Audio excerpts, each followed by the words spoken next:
হাইংচরের চারপাশে নদী, আর সেই নদীর গর্ব ইলিশ মাছ। একসময় ভোরে, দুপুরে কিংবা সন্ধ্যায়, যে সময়ই বাজারে যাওয়া যেত, হাইমচরে মানুষ সস্তায় ইলিশ কিনে আনতে পারত। অতিথি এলে ঘরে ইলিশ ভাজা বা ঝোল রান্না ছিল অভ্যাসের মতো। কিন্তু আজ সেই দিন নেই। প্রতিদিন ভোরে তেলির মোড়, চরভৈরাবী আর হাইমচর বাজারে ঢাকা থেকে সারি সারি প্রাইভেট কার, মাইক্রোবাস এসে দাঁড়ায়। শহরের ধনী ব্যবসায়ী আর পাইকাররা মন মন ইলিশ কিনে নিয়ে যায়। বাজারে দাঁড়িয়ে দেখা যায় হাইমচরের সাধারণ মানুষ শুধু তাকিয়ে থাকে।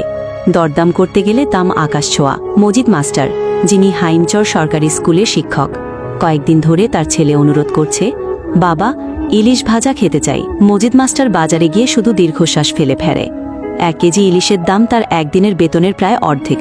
সে ভাবে, নিজ গ্রামে জন্মে নদীর তীরে থেকে যদি ইলিশ না খেতে পারে, তবে হাইমচরের মানুষই বা কি পেল? শুধু মজিদ মাস্টার নন, এলাকার অন্য চাকুরিজীবী, দিনমজুর, এমনকি মাঝারি আয়ের পরিবারগুলো এখন ইলিশ কেনার স্বপ্ন দেখে। বাজারের চেহারা পাল্টে গেছে। ইলিশ মাছ এখন হাইমচরের জন্য নয়, বরং ঢাকার ধনী গ্রাহকদের জন্য।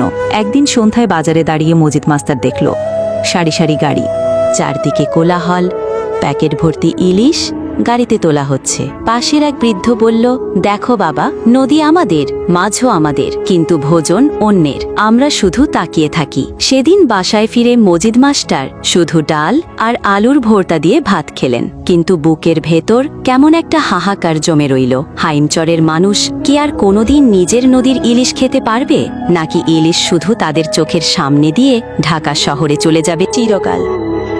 ভিডিওটি ভালো লাগলে শেয়ার করে দিবেন। ভালো থাকবেন সবাই। আল্লাহ হাফেজ।